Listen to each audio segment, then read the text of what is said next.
You're listening to the Slop Docket, where we document AI's assault on legal truth, one fabricated citation at a time. I'm your host, and I'm still a law librarian, which means I'm still professionally obligated to care about whether the cases you're citing actually exist. Last episode, we established the scope of the crisis. Nearly 400 federal rulings addressing AI hallucinations by the end of 2025. A flood of slop overwhelming American courtrooms. Today we're going back to where it started, because every crisis has an origin story, and this one has two, the quiet one and the loud one. Let's start with the case most people have never heard of, Scott versus Federal National Mortgage Association, Maine Superior Court, Cumberland County, decided June 14, 2023. About a week before the case everyone knows about. Here's what happened. The pro se plaintiff filed a complaint against Fannie Mae, claiming he owned property at 4 Sagamore Lane in Brunswick, Maine. He alleged Fannie Mae wrongfully foreclosed on this interest. The problem, plaintiff claimed he acquired the property through a verbal transfer in July 2020, or possibly through a written contract dated December 2022. Either way, Fannie Mae already filed its foreclosure complaint in the Registry of Deeds in February 2020. Under Maine law, that meant the plaintiff's interest, if it ever existed, was foreclosed along with the original owners. He had no standing, no claim, no case. But that's not why we're talking about Scott versus Fannie Mae. We're talking about it because of what the pro se plaintiff submitted to the court in opposition of Fannie Mae's motion to dismiss. The plaintiff cited cases.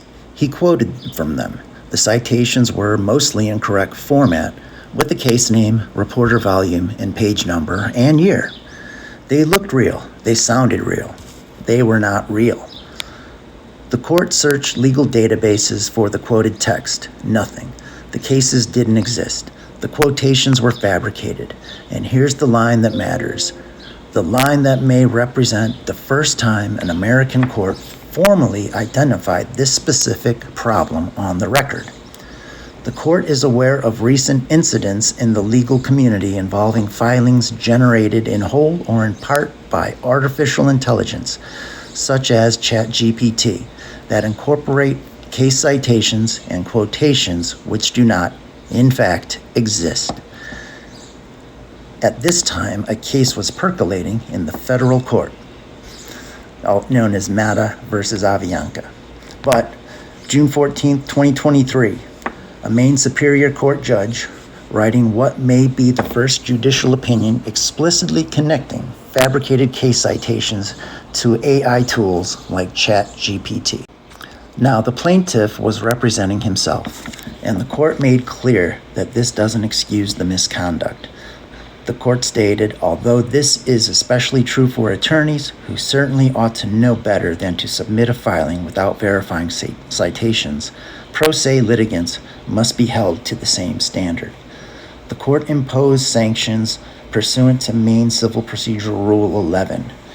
It ordered the plaintiff to pay Fannie Mae's reasonable attorney fees and costs, and it issued what I consider a foundational statement for everything that followed. Blind reliance on artificial intelligence does not excuse misrepresentation of the law to the court. That principle, stated clearly, unambiguously, on June 14, 2023, should have been the warning shot. It should have been the moment every attorney in the United States said, "Oh, we need to verify AI output before we file it." It wasn't. Mata versus Avianca is the case that launched 1,000 standing orders. It's the case Chief Justice Roberts referenced. It's the case every legal ethics CLE now mentions, and it is a masterclass in how not to use ChatGPT. Here's the setup. Robert Mata sued Avianca Airlines in state court, claiming he was injured when a metal serving cart struck his knee during a flight from El Salvador to New York. Avianca removed the case to federal court, asserting the Montreal Convention governed the claims. Avianca then moved to dismiss, arguing Mata's claims were time-barred under the convention's 2-year statute of limitations. Steven Schwartz, an attorney at the Levideau firm, was assigned to draft the opposition. Schwartz had a problem. He practiced almost exclusively in New York state courts. He was completely unfamiliar with federal bankruptcy issues and the Montreal Convention. The firm used a legal research service called Fastcase, which had limited access to federal cases. Schwartz needed help, so he turned to ChatGPT. Now let's be precise about what happened next, because the details matter. Schwartz didn't use ChatGPT to supplement his research. He later claimed he did in a sworn affidavit. But when questioned under oath at the sanctions hearing, he admitted the truth. ChatGPT wasn't supplementing anything. It was his research, his only research. He asked ChatGPT for cases supporting the argument that the federal bankruptcy stay tolls the Montreal Convention's limitations period. ChatGPT responded with case names, case citations, excerpts that look like judicial opinions. Schwartz copied them into his brief. He did not read the full text of any case. He did not verify the citations. He did not check whether the cases existed. Peter Ladoka, another attorney at the Levideau firm, and the only one admitted to practice in federal court, signed the document and filed it. Ladoka also did not read any of the cited cases. He testified he was basically looking for a flow, make sure there was nothing untoward or no large grammatical errors. He relied entirely on his belief that Schwartz's work would be reliable. The brief cited 6 cases: Varghese versus China Southern Airlines, Shaboon versus Egypt Air, Peterson versus Iran Air, Martinez versus Delta Airlines, Estate of Durden versus KLM Royal Dutch Airlines, and Miller versus the United Airlines. None of them existed. Avianca's reply brief was 5 pages long, and it included this sentence: although plaintiff ostensibly cites to a variety of cases in opposition to this motion, the undersigned has been unable to locate most of the case law cited in plaintiff's affirmation in opposition. That should have been the moment Schwartz and Ladoka withdrew the filing, corrected the record, and apologized. It was not. Instead, silence, no response, no correction, no explanation. So the court issued an order on April 11th, 2023, directing Ladoka to file an affidavit with copies of the cited decisions. The order stated failure to comply will result in dismissal of the action pursuant to Rule 41B. Ladoka requested an extension. The letter signed by Ladoka stated, this extension is being requested as the undersigned is currently out of the office on vacation. That was a lie. Ladoka was not on vacation. He admitted this under oath at the sanctions hearing. He lied to the court to buy Schwartz more time. On April 25th, Schwartz drafted an affidavit signed by Ladoka with what were purported to be excerpts of the cases cited in the brief. They were fake, all of them, generated by ChatGPT. Let me describe one of them for you, because the details are genuinely surreal. The fake Varghese opinion purported to be an 11th Circuit decision written by Judge Adalberto Jordan, with Judges Robin Rosenbaum and Patrick Higginbotham on the panel. It discussed a wrongful death claim, then abruptly shifted to a plaintiff denied boarding due to overbooking, then referenced both Chapter 7 and Chapter 13 bankruptcy proceedings without explanation. Quotation marks were unpaired. The decision ended mid-sentence with the phrase, Section 11 of the Bankruptcy Act of 1898. It cited other fake cases within the fake opinion. Fake cases citing fake cases. Fabrication nested inside fabrication. The court described the legal analysis in Varghese as gibberish. And here's the thing that still astonishes me. Even after the court's orders, even after Avianca pointed out the cases didn't exist, Schwartz testified that he still could not fathom that ChatGPT could produce multiple fictitious cases. He claimed he asked ChatGPT directly, "Is Varghese a real case?" ChatGPT responded, "Yes, Varghese versus China Southern Airlines is a real case." Schwartz submitted a screenshot of that exchange as evidence that he'd been misled. But here's what the court found. Schwartz had already tried to look up Varghese on free legal research sites before filing the affidavit. He testified, "I couldn't find it," and yet he cited it anyway. That's not being misled. That's conscious avoidance. That's knowing there's a high probability the case doesn't exist and deliberately not confirming it. The court found both Ladoka and Schwartz acted in subjective bad faith. Judge Castile made a compelling and eloquent introduction in Mata. He stated many harms flow from the submission of fake opinions.